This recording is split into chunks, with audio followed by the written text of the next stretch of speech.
Good morning বন্ধুরা, নতুন একটা ব্লগে আবার চলে এসেছি তোমাদের জানানি। আর দেখো সকাল সকাল এই দেখো ঠাকুর দর্শন করিয়ে দিলাম সবার, যাতে খুব সুন্দরভাবে আজকের দিনটা কেটে যায়।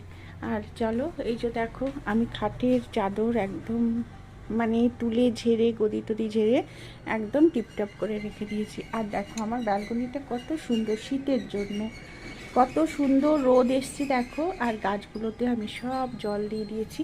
আর যে গাছগুলোতে ফুল হয়, মোটামুটি খুব একটা ফুল হয় না তো, ফ্ল্যাট বাড়ি বুঝতেই পারছো, এই যে নয়নতারা আমার ঠাকুরের পুজোটা হয়ে যায়। দেখো রঙন ফুল ফুটেছে। আর এখানে একটা কুড়ি এসছে হলুদ কলকে, যেগুলো সেই খুব লতানো হয় সেরকম, তবে গাছটা বড় হয়েছে কিন্তু এখনো ঝাঁকড়া হয়নি। তা আমার শখ হচ্ছে এই পাম গাছ। আর দেখো সকাল সকাল ডিম সিদ্ধ নিয়ে নিয়েছি।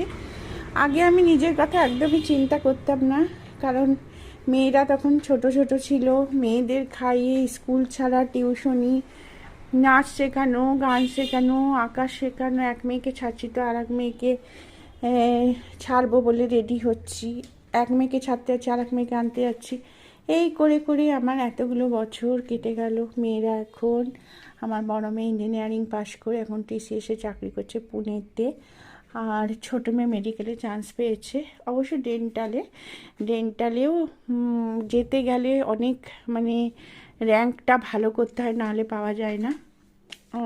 যাই হোক, সামান্য নম্বরের জন্য এমবিবিএস হলো না, এমবিবিএস স্টেট কোটায় হয়ে গেছিলো, কিন্তু আমার মেয়ে বলে ডাক্তারি স্টেট কোটায় আমি এমবিবিএস পড়বো না, সেই কারণে আমার মেয়ে বললো আমি ডেন্টালি পড়বো। ডেন্টালে কলকাতায় ওকে ভর্তি করে এসেছি, ও এখন হোস্টেলে থাকে, হোস্টেলের জীবন শুরু হয়ে গেছে। তাহলে আর আমার হাজব্যান্ড তোমরা সকলেই জানো কলকাতায় থাকে, ওখানেই চাকরি করে। আর যাই হোক, এই তো একা, সম্পূর্ণ একা এখন, তাই একটু নিজের শরীর খেয়াল রাখার জন্য আমার হাজব্যান্ড বলেছে একা থাকো, খাওয়া দাওয়া ঠিক করে করবে। হ্যাঁ, আমার হাজব্যান্ড সপ্তাহে আসে, ছোটো মেয়েও হয়তো 15 দিন ছাড়া আসবে, বড় মেয়ে রিসেন্ট আসছে, তখন আবার জমজমাট আমার সংসার হয়ে যাবে। হ্যাঁ হ্যাঁ। আর এই যে ডিম সিদ্ধ খাবো এখন। আর দেখো এই যে বিড়ালদের জন্য মাছ সিদ্ধ করে রেখেছি, আর বাচ্চাগুলোর জন্য ভাত হয়ে গেছে। আজকে মাংস পাওয়া যায়নি, যেহেতু আজকে অঘ্রাণ মাসের বৃহস্পতিবার, সেই কারণে ওদেরকে আমি আজকে মাছ দিয়ে ভাত খাওয়াবো। জানি না খাবে কি না, হয়তো খাবে, দেখাই যাক।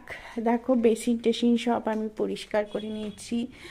আর এই খাটগুলোতে দেখো এই মাদুরগুলো